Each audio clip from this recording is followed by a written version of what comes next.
Baiklah Bapak Ibu, saudara sekalian, sebelum kita masuk ke dalam renungan untuk malam hari ini, baiklah kita berdoa, mohon bimbingan Roh Kudus agar kita dimampukan untuk melakukannya dalam kehidupan kita sehari-hari. Kita berdoa. Terima kasih dan puji syukur kami sampaikan ke hadapan-Mu Tuhan Bapa di surga di malam hari ini, karena kemurahan hati-Mu dan kasih-Mu kepada kami. Engkau masih memberikan kami kekuatan dan kesehatan hingga saat ini Tuhan. Berkati kami Tuhan, berkati ibadah kami ini, dan berkati firman-Mu yang akan disampaikan oleh hamba-Mu ini. Berkati juga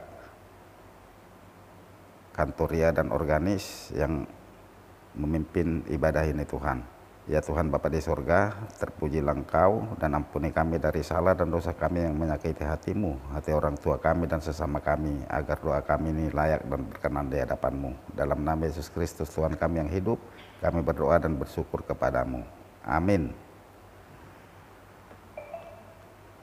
Jemaat Tuhan, marilah kita berdiri untuk mendengarkan firman Tuhan yang dibacakan dari Alkitab, Kejadian 45, mulai dari ayat 1, ayat 4 hingga ayatnya yang ke-15. Demikian firman Tuhan.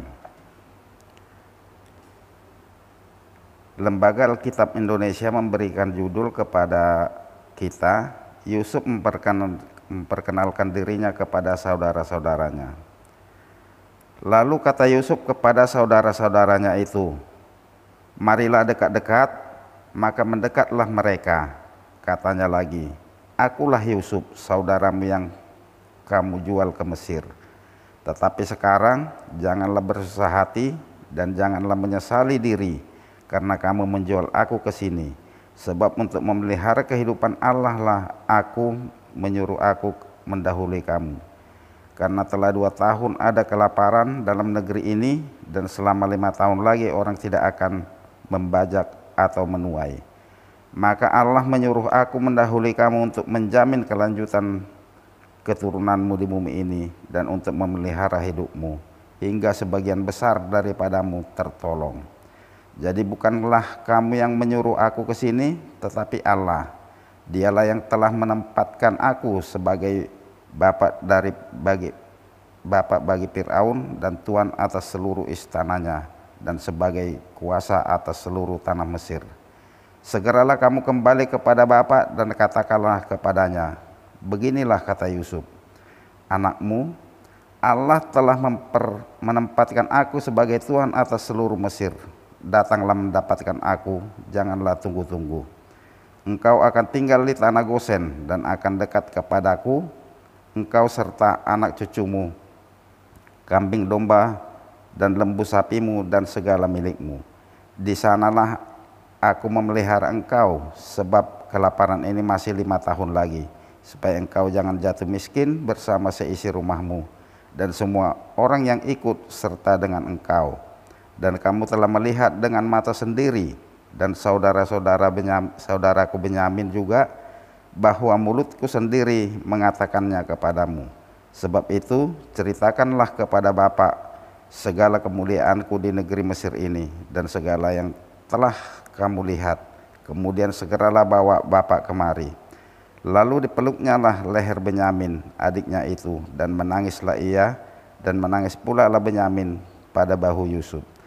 Yusuf mencium semua saudara-saudaranya dengan mesra, dan ia menangis sambil memeluk mereka. Sesudah itu barulah saudara-saudaranya bercakap-cakap dengan dia. Demikian pembacaan Alkitab untuk kita. Terpujilah Kristus, haleluya. Haleluya, haleluya, haleluya.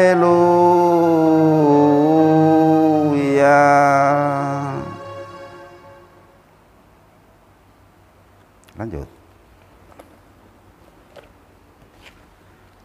Bapak Ibu yang dikasihi Tuhan kita Yesus Kristus, di sini nats yang sampai pada kita yaitu dari Kitab Kejadian pasalnya 45, dimulai dari ayat 5 hingga ayat 4 hingga ayatnya ke-15, yang mengisahkan tentang perjalanan kehidupan Yusuf.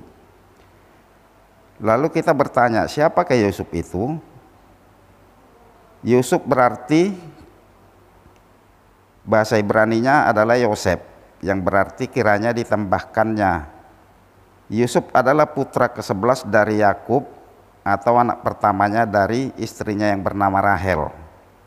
Cerita tentangnya termasuk cerita yang sangat hidup dan menarik. Sang ayah sangat mengasihinya sehingga ia dibenci dan diperlakukan kasar oleh saudara-saudaranya. Direncanakan akan dibunuh dan dijual kepada orang Ismail, dan kemudian dijual kembali kepada orang Mesir, yaitu Potifar, sebagai pegawai istana Fir'aun pada masa itu. Melalui kisah hidupnya yang rumit, ia akhirnya diangkat sebagai pemimpin Fir'aun di tanah Mesir. Pada akhirnya perjalanan hidup Yusuf yang penuh sengsara itu dipakai Tuhan untuk menyelamatkan umatnya dari bencana kelaparan.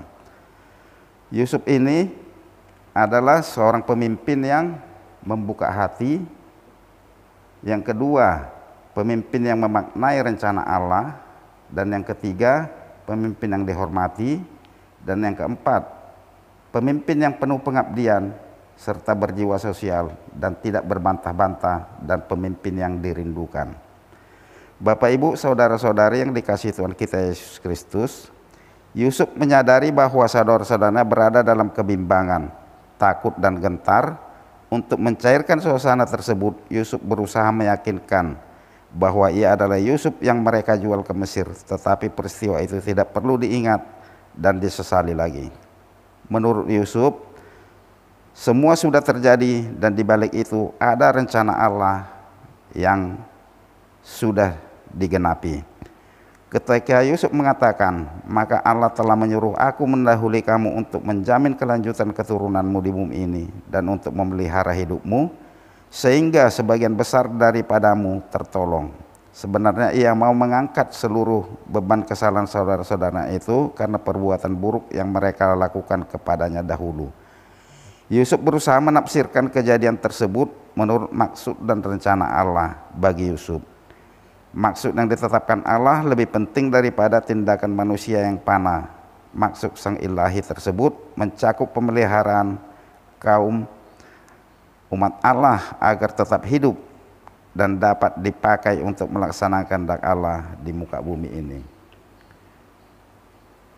Telah bekerja melalui Yusuf untuk memelihara kelangsungan umat perjanjian turun-temurun, bahkan hingga kehadiran Sang Kristus yang membawa keselamatan bagi Yusuf. Kepedihan, kesengsaraan, dan tangisan hidup yang selama ini dialami tak sebanding dengan apa yang dia raih di Mesir.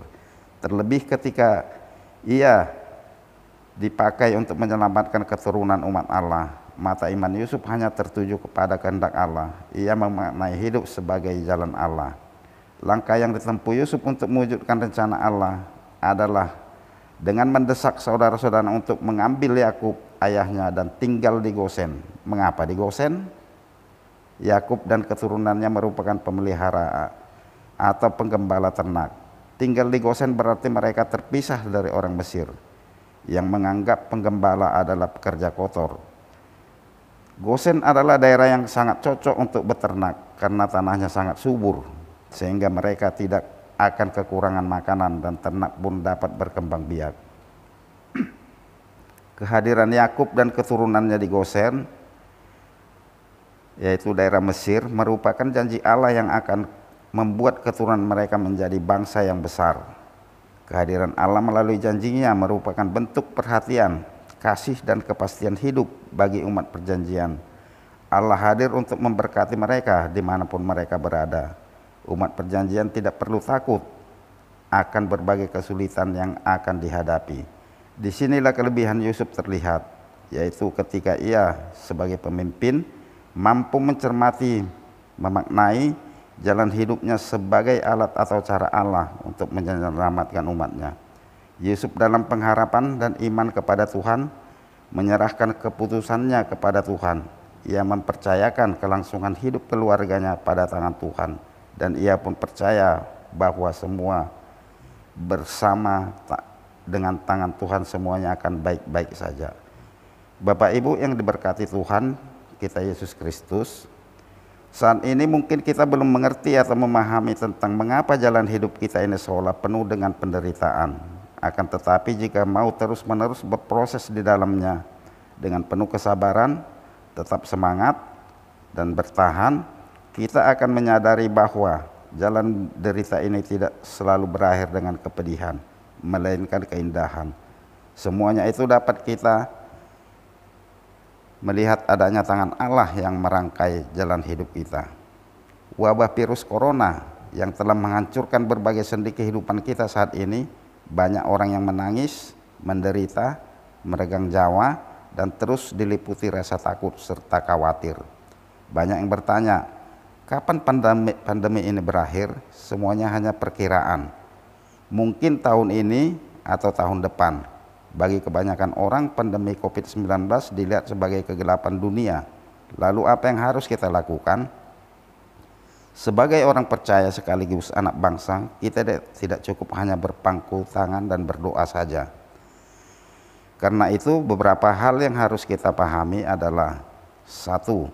Virus corona bukanlah kutukan Tuhan atas kita. Orang percaya sudah seharusnya merenungkan dan memaknainya dengan positif. Di balik wabah ini, Tuhan hendak mengajarkan kita untuk lebih disiplin lagi menjaga dan merawat kesehatan tubuh yang sudah dianugerahkan kepada kita. Yang kedua, Tuhan sedang mengingatkan kita untuk lebih dekat lagi dengannya, karena selama ini kita terlalu sibuk sehingga mengabaikan persekutuan dengannya. Yang ketiga, Tuhan sedang menempatkan kita pada suatu situasi di mana kita harus berkumpul bersama dengan keluarga.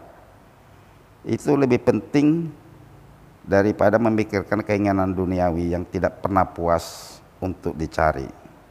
Marilah kita belajar selalu untuk menggumuli hidup sebagai apapun, karena pasti ada rancangan Allah yang indah di dalamnya. Tetaplah bekerja, berkarya, dan berharap kepadanya, karena pada saatnya semuanya ini akan kembali seperti semula.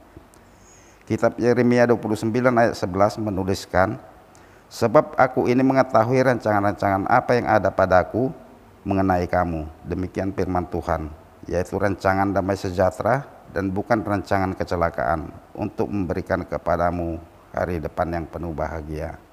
Amin.